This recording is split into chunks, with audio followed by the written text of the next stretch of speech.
En 1984, la primera ministra británica Margaret Thatcher firma con Deng Xiaoping el acuerdo para la devolución del puerto de Hong Kong para el año de 1997 a la República Popular China. ¿Cómo hicieron los chinos para convencer a los británicos de devolver tan estratégico puerto? ¿Qué estrategias utilizaron para lograr dicho objetivo? ¿Cómo lograron la devolución de Macao para el año de 1999? Y lo que es más importante, ¿cómo puede aprender Argentina de todo esto para lograr la ansiada reunificación con las Islas Malvinas? En este video vamos a analizar estos casos históricos y vamos a ver cuáles son las alternativas geoestratégicas de que dispone la Argentina para lograr tan anhelado sueño. Quédate y te cuento más.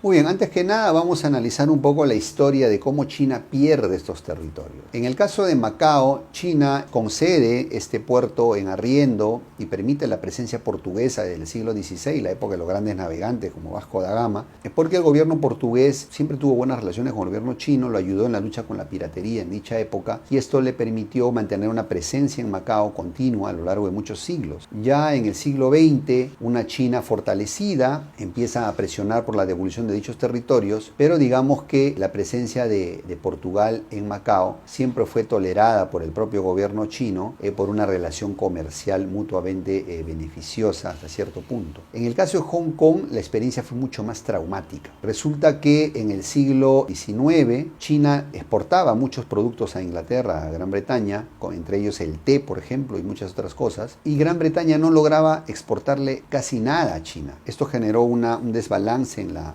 balanza comercial que llevó a los ingleses a empezar a vender opio, exportar opio, drogas a la población china, lo cual generó una adicción masiva de la población china y obviamente la reacción del gobierno chino, que empezó a poner trabas, embargar los cargamentos ingleses y esto desató la primera guerra del opio, en la cual Inglaterra, con la llamada diplomacia de las cañoneras, en la cual Inglaterra se impuso militarmente porque a pesar de ser un país pequeño, ya venía de las revoluciones industriales y por lo tanto había modernizado su ejército y sobre todo su armada, con lo cual derrotan relativamente en corto tiempo al ejército imperial chino y le imponen el Tratado de Nankín y los famosos tratados desiguales, en los cuales China tiene que resignarse a cederle puerto de Hong Kong y Kowloon a la Gran Bretaña por un espacio de 99 años, imagínense, ¿no? Bastante largo. Entonces Hong Kong siempre fue un símbolo de esa época que ellos llaman el siglo de las humillaciones, cuando China fue débil, fue sometida, fue invadida, no solo por Gran Bretaña, también por Estados Unidos, por Francia, por Alemania, por la propia Rusia, y en los cuales pues China tuvo que aceptar esa dominación europea durante muchos años hasta el advenimiento de la Revolución Comunista de Mao.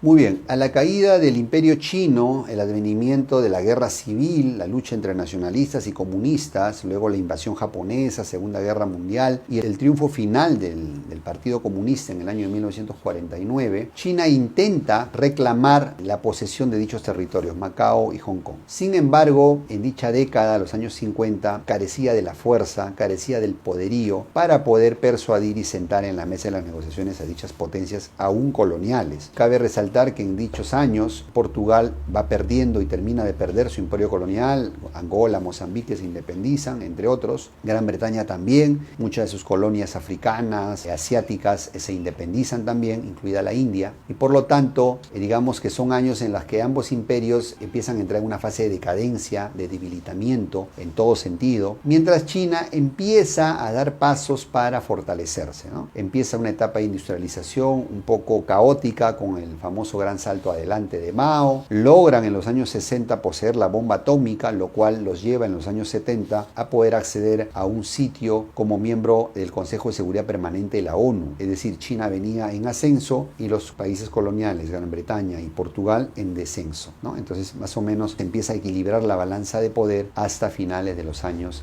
70.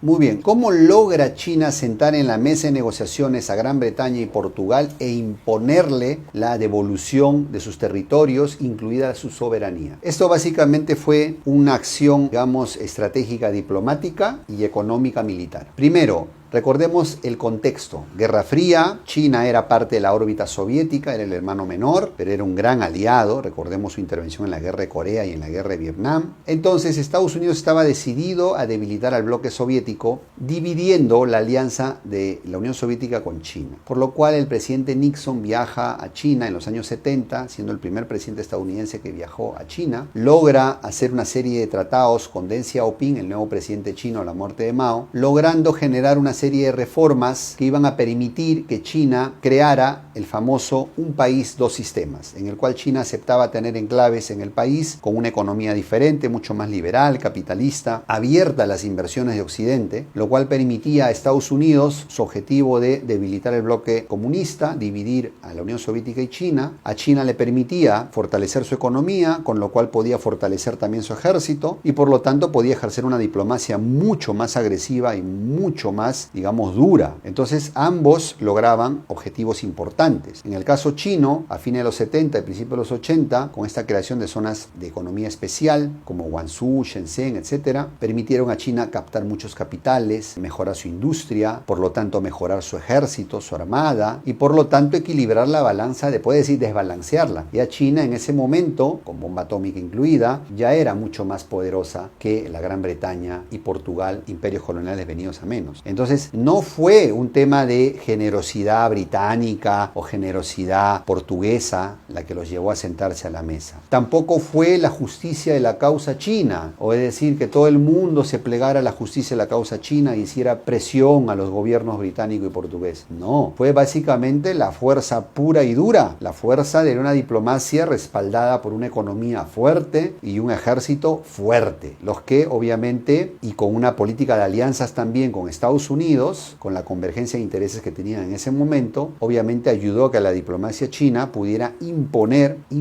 una serie de tratados a la mismísima dama de hierro, Margaret Thatcher. Imagínense, ¿no? Digamos, esta señora que tenía un carácter tan agresivo y tan fuerte o tan nacionalista, tuvo que ceder, a pesar de sus deseos o nostalgias imperiales, a la nueva realidad geopolítica y tener que ponerle fecha concreta. Portugal termina devolviendo Macao en el año 1999 y la Gran Bretaña el 84 tiene que resignarse a firmar la devolución para el año de 1997, incluyendo la soberanía, con lo cual China logra prácticamente una especie de, digamos, resarcimiento por la humillación que había sufrido unos 100 años antes. China logra deshacerse de estos lastres coloniales en su territorio, quedándole solo pendiente recuperar Taiwán, ¿no? Que es otra historia paralela, parecida, pero no igual, en la cual los nacionalistas chinos que pierden la guerra civil se refugian en Taiwán, obviamente respaldados por Estados Unidos y compañía, que hasta la fecha es un pendiente que tiene China para recuperar. Pero acá lo importante es que esa estrategia china de fortalecerse para poder negociar más duro es lo que le dio el éxito en estos procesos diplomáticos, tanto con Portugal como con Gran Bretaña, y el saber calcular bien los tiempos, sabiendo que ese era el momento exacto para hacerlo de la manera correcta.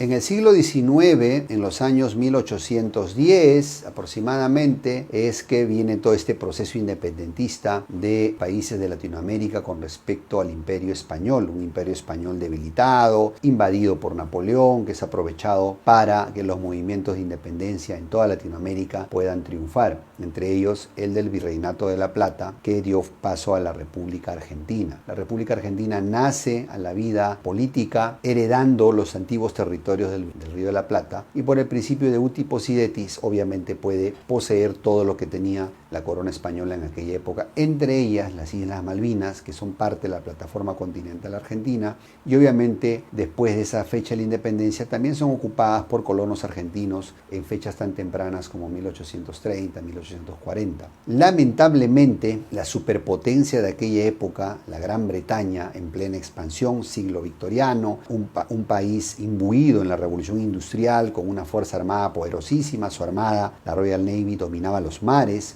y con un imperio colonial ultramarino, digamos, la India, Sudán, Nigeria, Canadá, Nueva Zelanda, etcétera, etcétera. Entonces Inglaterra trataba de armar más bien una red de bases navales, una red de puntos estratégicos que protegieran sus rutas comerciales marítimas. Por esa razón es que la Gran Bretaña toma a la fuerza Hong Kong en China, Argentina toma Singapur, toma el Canal de Suez, toma Gibraltar, en el Golfo de Adén también tiene posesiones, en el Cabo de Buena Esperanza, en Sudáfrica, y por supuesto las Islas Malvinas, que son llamadas por ellos Islas Falklands. Básicamente de esa fecha temprana, la Gran Bretaña veía el potencial geoestratégico de las Islas Malvinas. Y no es casualidad que se metieran ahí y desalojaran a los colonos argentinos, sustituyéndolo por colonos ingleses o fieles a la corona británica. Es decir, fue parte de todo un plan, digamos, de expansión colonial de la Gran Bretaña desde esas épocas tan tempranas, y pues ya sabemos un poco el carácter británico de la diplomacia y las cañoneras, ¿no? Básicamente imponían su ley por la fuerza de las armas, esa es la verdad. Entonces, esa es la situación y esa es la razón por la cual la Gran Bretaña usurpó un territorio legítimamente argentino.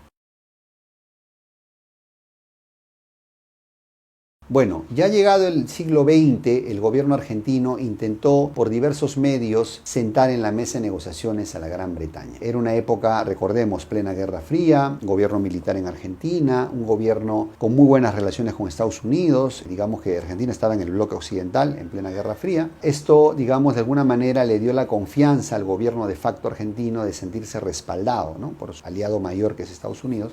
Y la Gran Bretaña venía perdiendo sus colonias, con sus colonias que se independizaban, venía siendo un imperio colonial decadente, digamos, con cada vez menos poderío. Inclusive el gobierno conservador de aquella época, dirigido por Margaret Thatcher, digamos, estaba en plena crisis de popularidad, tenían huelgas. Entonces el presidente argentino del momento, Leopoldo Galtieri, comete un error de lectura del momento geopolítico. Él piensa que si recupera las Islas Malvinas, Estados Unidos no va a intervenir porque Argentina e Inglaterra son sus aliados. Entonces, pues, digamos que contaba con la neutralidad estadounidense y con un imperio británico en decadencia, con unas islas periféricas que ya no eran muy importantes según su lectura. Él decide recuperar las Islas Malvinas en un golpe de mano, en una invasión rápida que tuvo mucho éxito, generando obviamente la algarabía del pueblo argentino, pero lamentablemente comete ese error. No calculó bien la reacción inglesa, que inmediatamente vio la oportunidad, Margaret Thatcher, de recuperar su popularidad ganando una guerra, y envía a toda su fuerza de portaaviones y acorazados, una task force, a miles de kilómetros de distancia, y Argentina sufre la traición de su aliado mayor. Estados Unidos le da la espalda a Argentina, le da todo el apoyo en satélite, en información, en recursos a la Gran Bretaña, y la propia Europa le aplica un embargo de armas a la Argentina. Argentina no podía reabastecerse de armas, de misiles, de aviones, de barcos, y solo contó con la solidaridad de sus aliados, de sus hermanos latinoamericanos, que con mucha fraternidad ofrecieron voluntarios, ofrecieron aviones, pero la disparidad de fuerzas era muy grande. El ejército argentino se batió con mucha bravura, con mucho heroísmo. Los jóvenes argentinos, aún en desventaja numérica, en desventaja de recursos, vendieron cara a su derrota. La Fuerza Aérea Argentina se batió espectacularmente, puso en jaque a la Marina británica, y de no ser por la traición estadounidense en información, hubieran podido equilibrar la balanza. Lamentablemente no fue así. La invasión de Gran Bretaña de las islas fue abrumadora, con mucho más recursos, y lamentablemente el ejército argentino tuvo que resignar una derrota, resignar la nueva invasión de las Islas Malvinas por parte de los ingleses, y la verdad fue una muestra total de heroísmo. El ejército argentino que causó mucha admiración en el mundo. Esto es incuestionable. Pero lamentablemente el statu quo volvió a lo anterior. Gran Bretaña recuperó dichos territorios. Luego, posteriormente, recolonizó las islas, es decir, prácticamente desalojó a los pocos colonos de origen latinoamericano, sobre todo argentinos, colocó nuevos colonos británicos, y luego hizo pues prácticamente un referéndum pantalla, ¿no? Realmente preguntándole a los nuevos colonos ingleses si querían pertenecer a Gran Bretaña o Argentina, con un obvio resultado a favor de Gran Bretaña, ¿no?, para tratar de aplicar el principio de libre determinación de los pueblos, ¿no?, según lo de Gran Bretaña. Pero obviamente no es algo válido ni desde el punto de vista legal ni ético, totalmente. Es un territorio argentino ocupado por la Gran Bretaña. Y esta es la situación al día de hoy, donde la Argentina, de momento sumida en una crisis lamentable, no tiene a la vista una solución, digamos, rápida, pero nunca ha renunciado a sus derechos que le corresponden por la historia, por justicia, a esos territorios. Entonces, bueno, esa es la situación al día de hoy de nuestro hermano pueblo de Argentina. Muy bien, entonces, ¿qué camino le queda a Argentina para sentar en la mesa de negociaciones a la Gran Bretaña? Vamos a ser claros en esto, queridos amigos. Una potencia colonial como la Gran Bretaña solo respeta la fuerza. No esperemos que la Gran Bretaña, por la justicia y la causa argentina, algún día tome conciencia, tiendan por las buenas y pues digan, ah, no, pues sí, el reclamo argentino es justo, vamos a negociar. Eso es muy difícil que pase. No digo imposible, porque obviamente todo cabe dentro de las posibilidades, pero es poco probable. ¿Estamos de acuerdo? Es poco probable. Argentina necesita tomar el camino chino, es decir, entender que solo una Argentina fuerte de un punto de vista económico, militar y de alianzas podría, digamos, equilibrar la balanza de poder y obligar a la Gran Bretaña a sentarse a la mesa de negociación. Eso es muy importante entender. Entonces, he ahí gran parte del reto para Argentina, es decir, cómo conseguir una política económica que permita sanear las finanzas, un resurgir de la economía argentina, como a la época del presidente Alberdi del siglo XIX, con las políticas liberales, con una economía basada en un capitalismo productivo, eficiente, con un control de la corrupción, es decir, con una Argentina que vuelva a ser esa Argentina próspera de inicio del siglo XX, que fue una de las principales economías del mundo. Si ya lo hizo una vez, Argentina lo puede volver a hacer. Una Argentina fortalecida de un punto de vista económico tiene que fortalecer su industria, tiene que fortalecer su ejército, su armada, su aviación y tejer nuevas políticas de alianza. Es decir, Argentina ya vivió lo que es la tradición de Estados Unidos.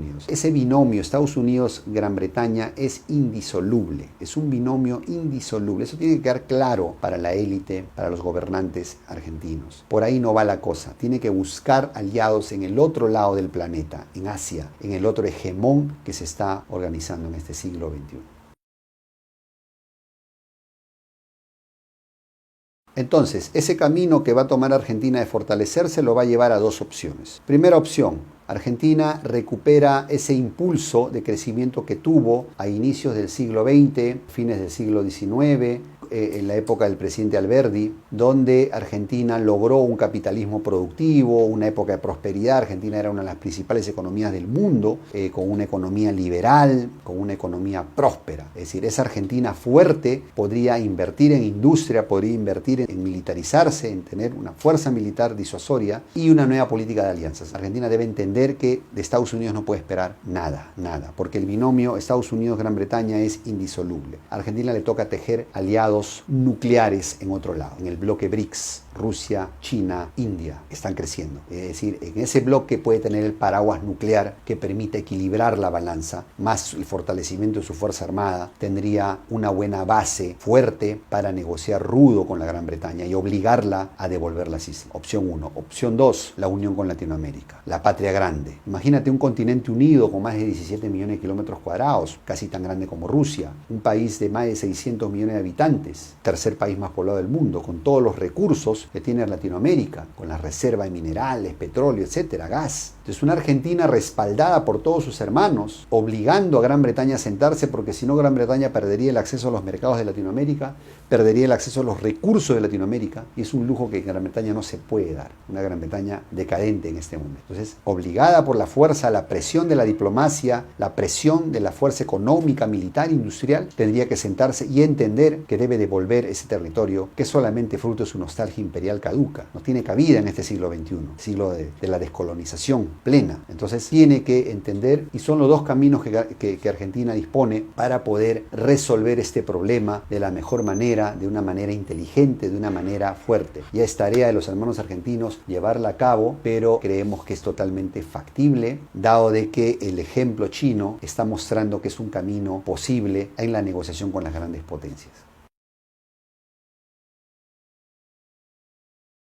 Muy bien, queridos hermanos en Latinoamérica, sobre todo mis hermanos argentinos, esta es conclusión de este video. ¿Las Malvinas son argentinas? Por supuesto que lo son. Es un derecho inalienable, irrenunciable para Argentina. ¿Hay formas de recuperar a las Malvinas? Por supuesto que las hay. Hemos visto el ejemplo histórico de China y que las potencias coloniales solo entienden el idioma de la fuerza. Argentina tiene que hacerse fuerte para hacerse respetar y para recuperar lo que es suyo. Hemos analizado un par de alternativas que son totalmente factibles y que gracias a Dios Argentina está empezando a caminar con su aproximación a los BRICS. Falta completarlo con una reforma política, una reforma económica que lo lleve de nuevo a la senda del crecimiento. Creemos que es totalmente posible es el mensaje de este video, un mensaje de optimismo, un mensaje de unidad y un mensaje de que los objetivos se pueden conquistar con inteligencia, incluido en paz, pero tenemos que hacernos fuertes, ¿vale? Entonces es el gran mensaje, les mando un gran abrazo, hoy, mañana y siempre, Malvinas Argentinas. Hasta la próxima.